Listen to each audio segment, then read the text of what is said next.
facility. I'm in a trophy club.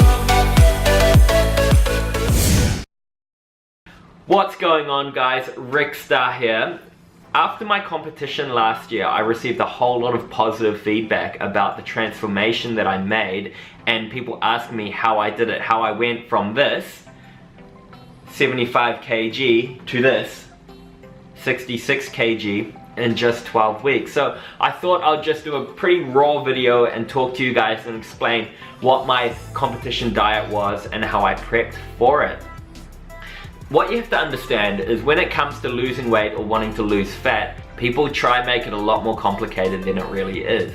In actual fact, it's just calories. The amount of calories going in has to be less than the amount of calories going out. Whatever diet it is, at the end of the day, it'll come down to the amount of energy that you're putting into your body, whether it's clean eating or paleo, whatever, to the amount of energy that you're using. And that's why clean eating is so awesome, is because a lot of the food that you're getting is high volume but for lower amount of calories, so the chances of expending those calories through your training and everyday life is greater. The best diet when it comes to a diet is the diet that you can follow. The longevity, that's ultimately what's going to get you results, is consistency. Being able to be consistent to one diet and stick to it, not changing after 4 weeks and not seeing the results that you want, and then change again and try something new, and then change again and try something new. That doesn't work. For my competition prep, I went with If It Fits Your Macros, also known as flexible dieting. Only reason is because it fits my lifestyle a lot easier than the clean eating one would. Because number one, Thailand is amazing and it has so much food, number two, our kitchen isn't very big, and so we don't even have an oven, so trying to do meal prep with preparing like 10 meals at a time and not having an oven to bulk cook would be super difficult. And also my mum, I planned that my mum was going to come visit us here in Thailand during my prep, so we were going to go away to an island, so I still wanted to be able to go away with her and enjoy having time with her and eating out and things like that. So for me, trying to calculate my calories and my macronutrients as I was eating was a lot more, I found, even though it was difficult, I found it a lot more easier than doing the clean eating thing. On week 12, I arrived back from Europe. I was bloated. I was weighing in at about 75, 76 kg. And then I calculated my macros and my calories, what I should be hitting. Now, if you're wanting to do this, there's tons of different macro calculators and calorie calculators you can find online. I'll link some good ones down below. So this is me here at the first week of my prep. So at week 12, I was weighing in at about 75 kg, and I worked out my calories to be at about 2,100 calories. So that I broke that down to 175 grams of protein, 175 grams of carb, and 67 grams of fat. So each day I was making sure I was hitting those macros. Now that's what's important. That's different. That's what's different between just calorie counting and counting your macros. Because in a competition, you're not wanting to just lose weight. You're wanting to lose fat and retain your muscle. So to be able to retain your muscle, you want to keep your strength training up, but you also want to keep your protein up, because the fact is you can lose weight just counting calories. You can lose weight just eating fast food and eating McDonald's, as long as you're not eating over your calories, but then your body will look rubbish. At week 11, I had dropped quite fast. I went down from 75 to 73.5, so that makes me think that there was quite a lot of bloating from the flight from Europe over back to Bangkok and things like that. By week 9, my body was at about 71.7, 72 kg, and my body still wasn't looking that good, so I dropped my calories even more. I cut down 50 carb and 10 fat, so that meant my calories went from 2,100 down to 1,700 calories per day, and that's what I was eating. And bearing in mind I was training 6 times a week.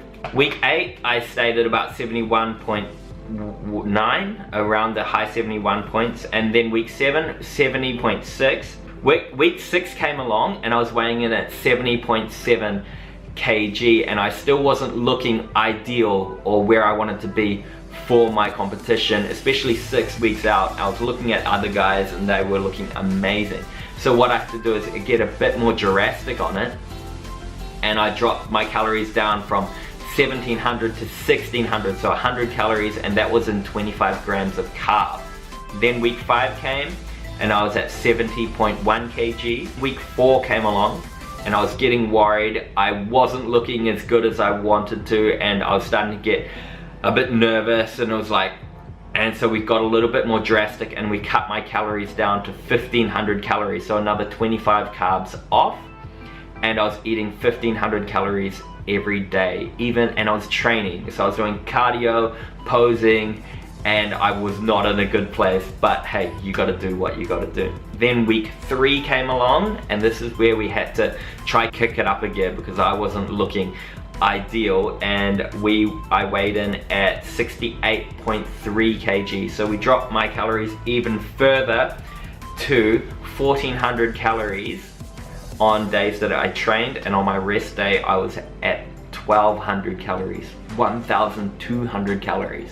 Now this was not fun at all. My macros was 150 grams of protein, 60 grams of carb, and 60 grams of fat. Now you see why I kept my protein up throughout this whole thing. If I was cutting calories, it would be off the carb or off the fat. The reason why is because you want to keep that muscle retention. You want to retain as much muscle as you can, so you want to always make sure that protein is up. My weight dropped from, on week 3, 68.3, then week 2, 67.8, and then I was getting low, and then week 1 in my last weigh in I was weighing in at about 66, and that was peak week. That was the week of the competition. That's my entire breakdown of my If It Fits Your Macros flexible dieting contest prep. Now if I did clean eating, could I have come in better at the competition? Maybe, I don't know, but this is the way I did it. Now I know a lot of you guys aren't gonna need to drop down to 1200 calories or 1400 calories because you're not doing a competition, but If It Fits Your Macros is an amazing way to be able to keep your head focused on the light at the end of the tunnel, because I think up to about week 3 I was still eating chocolate. Yeah, I was still fitting in chocolate into my diet, and so I mean, some people are like, oh my goodness, but hey, it kept me focused, it kept me sane somewhat. Anyway, I hope you guys enjoyed the video. If you learned something new from it or found it interesting, make sure you click that like and hit that subscribe button. I'm actually starting a new competition prep next week, which is 12 weeks out. I'm really excited about it because I'm going to do it through flexible dieting as well, but I'm weighing in now at about 70 kg, 69, 70 kg. So I'm already about 5 kgs lighter than I started last year. So hopefully I'll be able to come in really nice and lean and not have to be so aggressive in dropping my calories like I did last year. And hopefully I can bring my A game and bring a better package than I brought last year. Anyway, thank you guys so much for watching. I really do appreciate it. And I'll catch you later.